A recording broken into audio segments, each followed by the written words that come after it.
My great fellow Americans, earlier today, on the eve of the Thanksgiving holiday, 2 members of the National Guard serving in Washington, D.C., were shot at point-blank range in a monstrous ambush-style attack just steps away from the White House.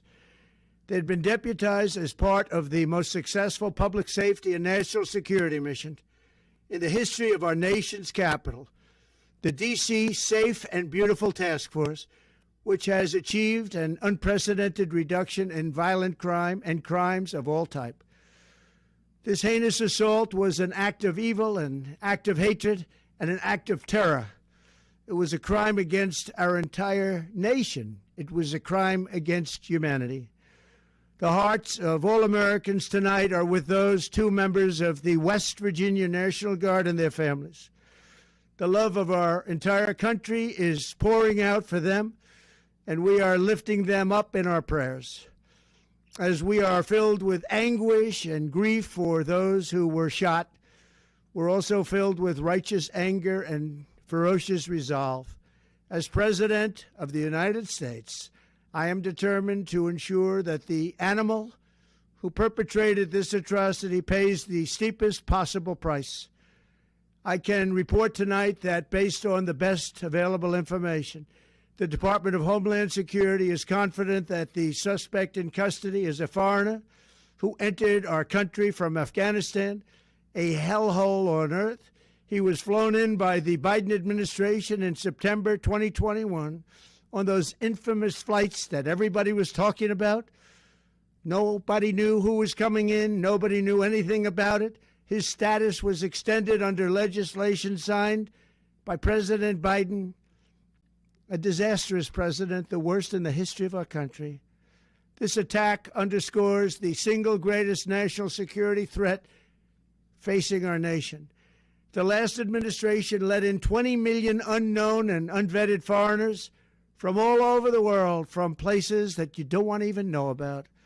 No country can tolerate such a risk to our very survival. An example is Minnesota, where hundreds of thousands of Somalians are ripping off our country and ripping apart that once great state.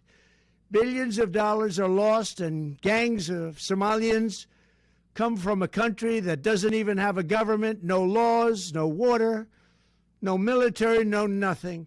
As their representatives in our country preach to us about our Constitution and how our country is no good.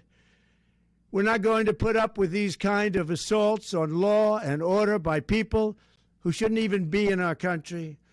We must now re-examine every single alien who has entered our country from Afghanistan under Biden, and we must take all necessary measures to ensure the removal of any alien from any country who does not belong here or add benefit to our country. If they can't love our country, we don't want them. America will never bend and never yield in the face of terror. And at the same time, we will not be deterred from the mission these service members were so nobly fulfilling. That is why tonight I can announce that I have directed the Department of War to mobilize an additional 500 troops to help protect our capital city. We will make America totally safe again, and we will bring the perpetrator of this barbaric attack to swift and certain justice if the bullets going in the opposite direction haven't already done that. During this time of the year, when we gather at home with loved ones, these 2 patriots were wearing the uniform of our country, patrolling the streets of our capital.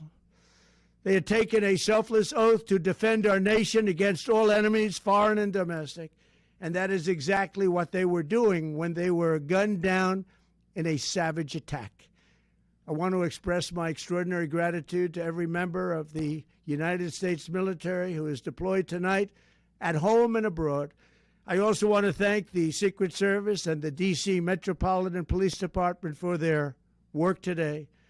This Thanksgiving, I ask every family to say a prayer for the 2 great heroes who were so horribly shot, and for their loved ones. Please say a prayer. May God bless them and comfort them, and may God bless and protect the United States of America. Thank you and good night. We thank you for watching, and remember, stay updated on breaking news and top stories on the NBC News app or watch live on our YouTube channel.